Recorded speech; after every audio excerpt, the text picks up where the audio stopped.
En el último video vimos cómo funciona el gradiente descendente, uno de los algoritmos más utilizados para entrenar modelos de inteligencia artificial. Así que este video es un poco la continuación, ya que vamos a ver sus tres diferentes variantes: el gradiente descendente batch, estocástico y mini batch. Y cuando menciono variantes, me refiero a que cuando implementamos este algoritmo, podemos optar por utilizar más o menos instancias del conjunto de datos de entrenamiento. Y para comprender cómo es posible esto y las diferencias entre estas tres variantes, usaremos este conjunto de datos que contiene 10 instancias, es decir, 10 filas. Este conjunto proviene de una base de datos de casas o viviendas en Estados Unidos e incluye 4 columnas distintas, es decir, 4 atributos: el área de la casa en pies cuadrados, el número de recámaras, baños y niveles que tiene cada casa. Y el valor que queremos predecir es el precio de la casa, que aparece en dólares. Y para predecir el precio de la casa, usaremos un modelo de regresión lineal que incluye 4 parámetros: θ 1, 2, 3 y 4, y un término de sesgo, también conocido como el término bias, el cual es θ 0. Por lo tanto, necesitamos entrenar el modelo para obtener estos parámetros y poder hacer predicciones. Con esto en mente, empecemos con la primera variante, el gradiente descendente batch. Esta variante utiliza todo el conjunto de datos de entrenamiento para calcular el gradiente de la función de coste y actualizar los parámetros en cada iteración. En este caso, utilizaría las 10 instancias o filas para así obtener los parámetros más óptimos. La principal ventaja que ofrece esta variante es que logra alcanzar el mínimo global de la función de coste de manera precisa y estable.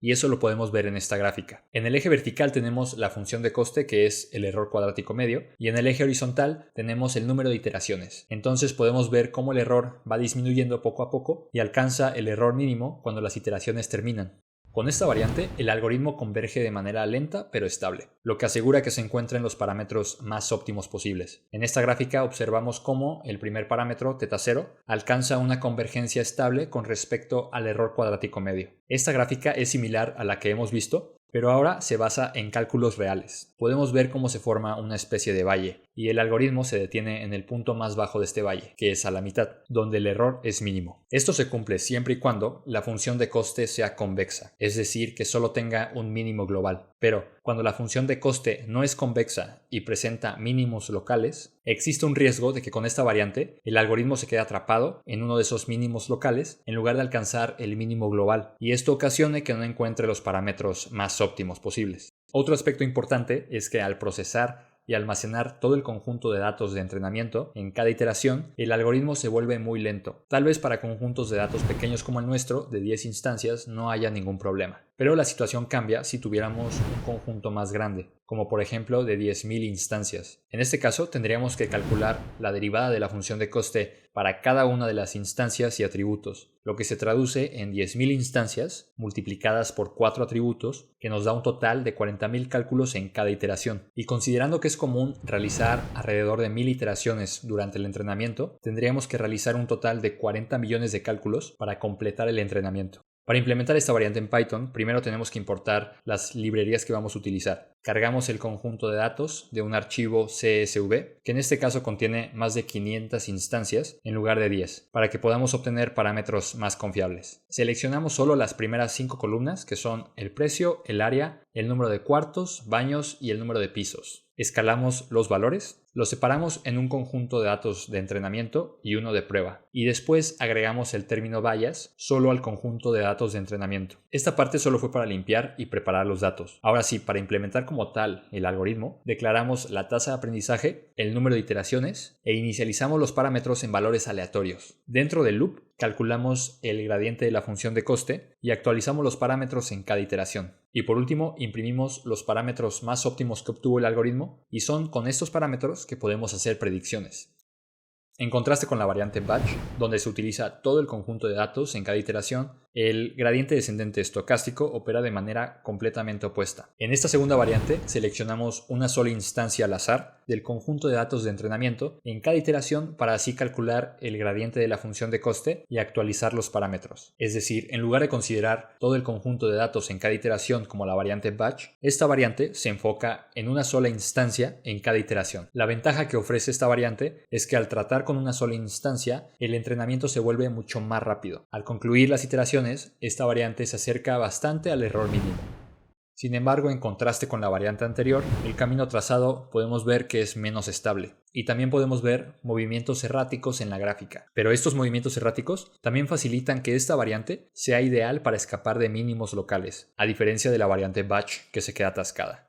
Y aunque logra encontrar parámetros bastante buenos y cercanos a los óptimos, como podemos ver en la gráfica que muestra la relación entre θ0 y el error cuadrático medio, la constante fluctuación en cada iteración impide que encuentre exactamente los valores óptimos. Esto significa que a pesar de ser más rápida que la variante batch, esta variante no logra encontrar los parámetros óptimos absolutos, y más bien sigue dando vueltas cerca de ellos. Por último, es importante destacar que el conjunto de datos debe estar mezclado aleatoriamente para que esta variante funcione correctamente. En nuestro caso, las filas están ordenadas de manera descendente de acuerdo al área, por lo tanto tendríamos que reorganizarlas para garantizar que el orden sea aleatorio. Para implementar esta segunda variante en Python hacemos primero la misma preparación para los datos que vimos en la variante anterior y declaramos las mismas variables, tasa de aprendizaje, número de iteraciones e inicializamos parámetros aleatorios. Donde cambia como tal es ya dentro del loop. Aquí tenemos que seleccionar un índice aleatorio con un rango de 0 a m, donde m es el número de instancias que tiene el conjunto de datos de entrenamiento, o el número de filas, como lo quieras ver, que si no mal recuerdo son 463. Y con ese índice es que vamos a seleccionar una instancia aleatoria, y con ella calculamos el gradiente de la función de coste y actualizamos los parámetros en cada iteración. Y por último, si imprimimos los parámetros más óptimos, vemos que son muy parecidos a los obtenidos por la variante batch, pero hay una pequeña diferencia.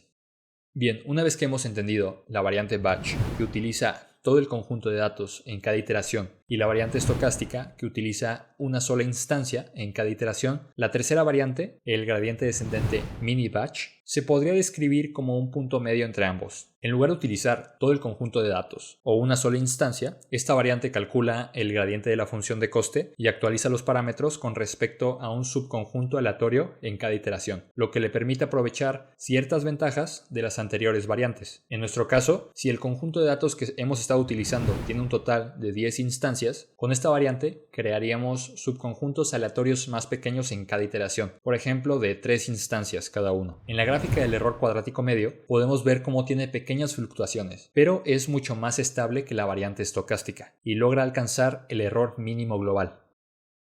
Y en la gráfica de θ0 con respecto al error cuadrático medio, podemos ver cómo el camino es mucho menos errático y a pesar de que sigue dando vueltas cerca de los parámetros más óptimos como la variante estocástica, se acerca mucho más a ellos como la variante batch. Para implementar esta última variante en Python, hacemos primero la misma preparación para los datos que vimos en las dos variantes anteriores y declaramos las mismas variables, tasa de aprendizaje, número de iteraciones e inicializamos parámetros aleatorios. Ya dentro del loop vamos a realizar una operación similar a la que hicimos antes. Vamos a seleccionar un índice al azar, pero el rango va a cambiar. En lugar de ir de 0 a m, como vimos en la variante anterior, iremos de 0 a 446, porque ahora necesitamos considerar el tamaño del subconjunto, que es de 16 elementos. Este número de 16 lo declaramos aquí en la parte de arriba. Con este pequeño ajuste, nos aseguramos de seleccionar un subconjunto dentro de los límites del conjunto de datos de entrenamiento. Después, calculamos el gradiente de la función de coste con el subconjunto aleatorio y actualizamos los parámetros.